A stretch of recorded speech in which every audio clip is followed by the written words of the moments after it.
अस्सलाम वालेकुम, welcome to my channel chemistry with Noman Jalil और मैं हूं आपका teacher Noman Jalil. Periodic classification के चैप्टर में हमने लास्ट क्लास में या लास्ट लेक्चर में जो हमने चीज सीखी वो थी क्लासिफिकेशन ऑफ एलिमेंट्स या classification of long form of periodic table on the basis of electronic configuration, जिसमें हमने पीरियोडिक टेबल में पीरियड्स और ग्रुप को थॉरली डिस्कस किया था। आज का टॉपिक हमारा है कि एलिमेंट्स की टाइप्स क्या होती हैं, types of elements based on the electronic configuration। so चलिए सीखते हैं।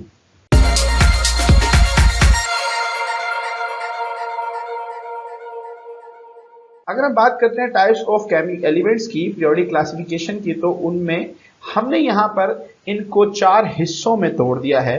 टाइप्स ऑफ एलिमेंट के अंदर सबसे पहले अगर बात की जाए तो दैट इज रिप्रेजेंटेटिव एलिमेंट, जिसको हम टिपिकल एलिमेंट्स भी कहते हैं, जो कि हमने लास्ट क्लास में भी सरसरा सा डिस्कस किया था। Then the second one is noble gases, जिसको हम इनर्ट गैस भी कहते हैं।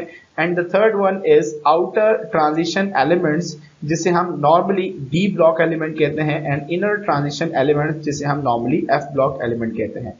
हम वन बाय वन इन सब चीजों को डिस्कस करेंगे एंड देन सीखने की कोशिश करेंगे कि मॉडर्न पीरियोडिक टेबल में किस टाइप्स के एलिमेंट्स पाए जाते हैं। सबसे पहले हम बात करते हैं रिप्रेजेंटेटिव एलिमेंट्स की, जिसे हम टिपिकल एलिमेंट्स भी कहते हैं। तमाम एलिमेंट्स जो पीरियोडिक टेबल में ए सब ग्रुप, ए फॉर एप्पल, ए सब ग्रुप पीरियोडिक टेबल के अंदर जो एलिमेंट्स हैं उनको हम रिप्रेजेंटेटिव या टिपिकल एलिमेंट्स कहते हैं।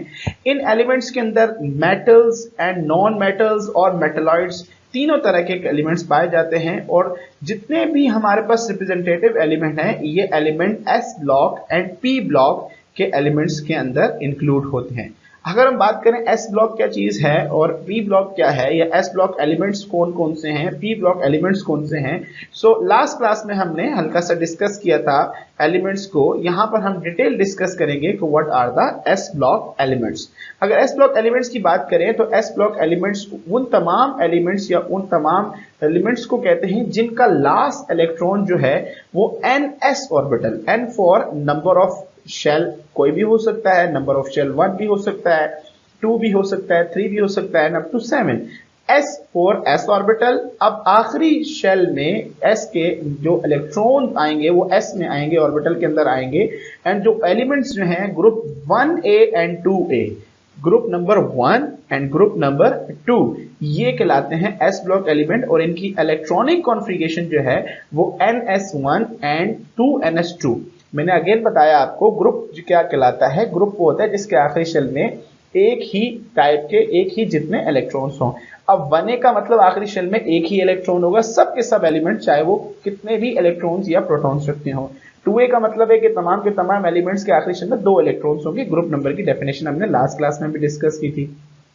तो वैलेंस शेल इलेक्ट्रॉनिक कॉन्फ़िगरेशन मतलब आखिरी शेल की इलेक्ट्रॉनिक कॉन्फ़िगरेशन जो है वो एस ब्लॉक की, वो ns1 से लेकर ns2, जो कि आपके एग्जाम के लिए भी बहुत जरूरी होती है, एमसीक्यूज या शॉर्ट क्वेश्चन के लिए।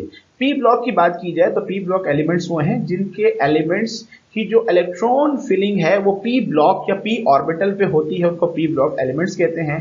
इन एलिमेंट्स के अंदर 3a, 4a, 5a and up to 8a, 8a को हम यहाँ पर जीरो ग्रुप कहते हैं, इसको हम अलग से डिस्कस करेंगे। एंड मेंबर और these all are the members of P block elements.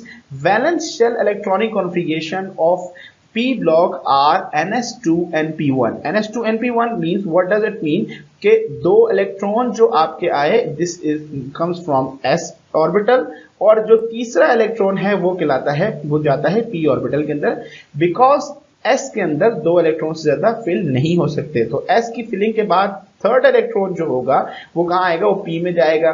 तो P में जाने के लिए अब जरा गौर से देखें तो यहाँ नंबर ऑफ इलेक्ट्रॉन 1 यहाँ पर P के अंदर, नंबर ऑफ इलेक्ट्रॉन यहाँ पर S के अंदर 2। सो 2 + 1 3। It means this is the general configuration of 3a। 3a की जनरल कॉन्फ़िगरेशन है। 2 कहां से रेंज दी गई है, ns2 np6। इसका मतलब है कि P के अंदर मैक्सिमम इलेक्ट्रॉन 6 आ सकते हैं, इसका मतलब इससे ज्यादा इलेक्ट्रॉनिक कॉन्फ़िगरेशन नहीं होगी। व्हाट डज इट मीन, ये रेंज दी गई है ns2 np1 मतलब 3a से लेकर 8a तक, 8a का क्या है, यहाँ 2 इलेक्ट्रॉन ये s के अंदर आ गए, 6 इलेक्ट्रॉन आ गए आपके पास p के अंदर, इट मींस ये 8a की है। इसके बीच में 3a 4a 5a and up to 8a। 8a को हम नोबल गैसेस या जीरो ग्रुप या इनर्ट गैसेस भी कहते हैं, जो कि अब हम डिस्कस करेंगे। अगर हम बात नेक्स्ट जो नोबल गैसेस की बात हो रही थी, जिसे हम इनर्ट गैसेस भी कहते हैं, और ग्रुप की बात की जाए तो इनको जीरो ग्रुप भी कहा जाता है पीरियोडिक टेबल में। इनकी इलेक्ट्रॉनिक कॉन्फ़िगरेशन लास्ट हम डिस्कस कर चुके हैं, NS2 it means that 8 electron इनके आखिरी शेल में है। जैसे ये 2 इलेक्ट्रॉन s के अंदर हैं और 6 इलेक्ट्रॉन हमारे पास p के अंदर हैं, और काउंट करें तो हमारे पास ये 8 इलेक्ट्रॉन बनते हैं। और हर एटम की ख्वाहिश होती है कि उसके आखिरी शेल में 8 इलेक्ट्रॉन आए। That is the most stable configuration जो कि पीरियोडिक टेबल में पाई जाती है, एक्सेप्ट हीलियम। हीलियम जो है ग्रुप 0 का फर्स्ट मेंबर है, जो कि डुप्लेट को फॉलो करता है, नॉट ऑक्टेट को। All the noble guys have electronic configuration, जो हमने आप डिस्कस किया NS2 NP6। कोई और एटम नहीं जिसका complete outer most shell complete ना हो, exception of helium and noble gases. Noble gases इनको कहा ही इसलिए जाता है क्योंकि ये सबसे मोतबर या नोबल हैं पूरे पीरियोडिक टेबल में। हर एटम की ख्वाहिश होती है कि वो इन जैसा बने। दीज आर कलरलेस गैसेस, ये कलरलेस गैसेस होती हैं अप टू सम एक्सटेंट। कुछ हद तक ये केमिकली रिएक्टिव भी होती हैं, बहुत डिफरेंट कंडीशन पे ये केमिकली रिएक्ट भी कर देती हैं। And these all are diamagnetic. ये एक मैग्नेटिक प्रॉपर्टी है डायमैग्नेटिक, जिसके अंदर तमाम के तमाम इलेक्ट्रॉन पेयर्ड फॉर्म के होते हैं, उसके अंदर कहते हैं हम these are the diamagnetic property of an element. If towards another part which is called outer transition element. Transition element can be divided into two types, outer transition and inner transition. Outer transition is also called d block element, the element in which last electron enters n-1 d orbital. Now you have to remember this thing, n-1 d orbital. इसका मतलब क्या है, अगर हम बात करते हैं कि n है, n नंबर ऑफ ऑर्बिट है, या जब बात कर सकते नंबर ऑफ शेल है, तो जो नंबर ऑफ शेल होगा उसमें से अगर -1 कर देंगे, इट मींस फॉर एग्जांपल अगर हम number of shell is equal to 4 है, ये अगर 4 की बात आती है, तो अगर 4 में से 1 माइनस करेंगे तो जो d का ऑर्बिटल भरेगा वो थर्ड का भरेगा, फोर्थ का नहीं भरेगा। तो इट मींस जो लास्ट इलेक्ट्रॉन्स एंटर होते हैं d ऑर्बिटल में, तो उन एलिमेंट्स को कहा जाता है d और d ब्लॉक एलिमेंट्स। और these elements are also called outer transition element. इनको हम आउटर ट्रांजिशन एलिमेंट भी कहते हैं। वैलेंस इलेक्ट्रॉनिक कॉन्फ़िगरेशन जो हमारा जनरल है वो ns2n-1। अभी मैं आपको ये समझा रहा था ns2n-1, इट मींस दैट कि जो ns2 है, this is the first orbital which is being filled, जो फिल्ड हो रहा है ns2। n for example we are taking n as a 4, हम 4 कंसिडर कर रहे हैं n को, तो 4 का शेल पहले भरेगा। 4 क्योंकि एनर्जी कम है, ऑलरेडी हम बात कर चुके हैं इसको पिछली क्लास में भी। 4 का शेल पहले भरेगा, 4 का s इलेक्ट्रॉन पहले भरेंगे, देन हमारे पास थर्ड जो उसका पिछला शेल है 3 का, उसका d ऑर्बिटल, क्योंकि उसकी एनर्जी ज्यादा है, इस वजह से हमारे पास वहां फिलिंग होगी। तो ये ns2n-1 d1 से लेकर ns2n-1 d10 टू d के अंदर मैक्सिमम इलेक्ट्रॉन आ सकते हैं। तो दैट इज द वे कि हम डी ब्लॉक को हम डिस्कस, जो भी एलिमेंट्स हैं वो डी ब्लॉक एलिमेंट्स इसलिए कराते हैं कि उनके आखिरी शेल की इलेक्ट्रॉनिक कॉन्फ़िगरेशन डी पे खत्म होती है। Now moving forward towards inner transition element, जिसे हम एफ ब्लॉक एलिमेंट भी कहते हैं, तो उसमें लास्ट इलेक्ट्रॉन्स जो होंगे वो एंटर होंगे एफ ब्लॉक के अंदर, उनको हम एफ ब्लॉक एलिमेंट्स कहते हैं, या हम इन्हें इनर ट्रांजिशन एलिमेंट कहते हैं।